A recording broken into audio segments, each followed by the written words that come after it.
আসসালামু আলাইকুম। স্টাডি ক্লাবের পক্ষ থেকে সবাইকে আবারও স্বাগত জানাচ্ছি। আজকে আমরা অষ্টম শ্রেণীর ইতিহাস ও সামাজিক বিজ্ঞান বইয়ের সপ্তম অধ্যায়ের নাম প্রেক্ষাপটের পরিবর্তন ও ব্যক্তির ভূমিকা এর পৃষ্ঠা নং 102 আলোচনা করব। তাহলে চলো আমরা মূল বইয়ে চলে যাই। দেখো এখানে দেওয়া আছে সময়ের সঙ্গে এলাকার সামাজিক ও রাজনৈতিক প্রেক্ষাপটের পরিবর্তন অনুসন্ধান। আমরা তো দেখি সময়ের সঙ্গে আমাদের এলাকার অনেক কিছু বদলে যায়।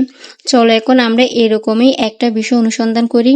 আমরা আমাদের এলাকার 20 বছরের বিভিন্ন ধরনের পরিবর্তন কেন হলো এই সকল পরিবর্তন এবং এই সকল পরিবর্তনের সংশ্লিষ্ট ব্যক্তিবর্গ সম্পর্কে অনুসন্ধান করব।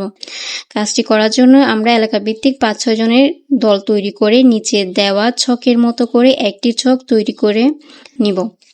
তাহলে চলো আমরা ছকটা দেখে নিই। দেখ এখানে উপরে দেওয়া আছে আমার এলাকার পরিবর্তন অনুসন্ধান। তো দেখো এখানে 3টা কলাম আছে। একটা হচ্ছে বিগত 20 বছরে এলাকার যে পরিবর্তন হয়েছে, এরপরে কলামে কেন প্রয়োজন হলো এই সকল পরিবর্তনের, এরপরে হলো এই সকল পরিবর্তনের সঙ্গে যুক্ত ব্যক্তিবর্গ। এগুলো সম্পর্কে আজকে আমরা লিখব। তাহলে চলো এগুলো আমরা একটা পূরণ করে নেই। দেখো প্রথমে লিখেছি স্কুল কলেজের সংখ্যা বেড়েছে, শিক্ষার হার বেড়েছে। তো কেন প্রয়োজন হলো এই পরিবর্তনে? এটা হচ্ছে শিক্ষার অগ্রগতির জন্য। এরপরে এই সকল পরিবর্তনের সঙ্গে কে যুক্ত আছে, এখানে আমরা দিব সংসদ সদস্য। এরপর দেখো রাস্তাঘাটের উন্নয়ন, নতুন ব্রিজ, রাস্তা নির্মাণ, এটা লিখেছি যাতায়াতের সুবিধার্থে। এরপরে এই সকল পরিবর্তনের সঙ্গে যুক্ত ব্যক্তিবর্গের মধ্যে লিখেছি জনপ্রতিনিধি ও সরকারের উদ্যোগে। এরপরে চলো আমরা নিচের 2টা ছক পূরণ করে নিই।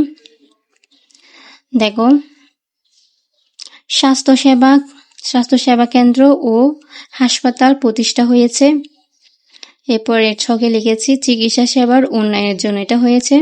এরপরে এই সকল পরিবর্তনের সঙ্গে যুক্ত ব্যক্তিবর্গের মধ্যে লিখেছি স্থানীয় জনপ্রতিনিধি ও সরকারের উদ্যোগে। এরপরে লিখেছি এলাকার মানুষের কর্মসংস্থানের সুযোগ বৃদ্ধি পেয়েছে। এরপরে কেন প্রয়োজন হলো এই পরিবর্তন, এটা লিখেছি বেকারত্ব দূর করার জন্য। এরপরে এই সকল পরিবর্তনের সঙ্গে যুক্ত ব্যক্তিবর্গের মধ্যে লিখেছি জনপ্রতিনিধি শিক্ষিত ব্যক্তিবর্গের সহায়তায়। আশা করছি তোমাদের কাছে ছকটা ক্লিয়ার হয়েছে। এতক্ষণ স্টাডি ক্লাবের সাথে থাকার জন্য তোমাদের সবাইকে জানাচ্ছি অসংখ্য ধন্যবাদ। সবাইকে পরবর্তী ক্লাস দেখার আমন্ত্রণ রইল। আসসালামু আলাইকুম।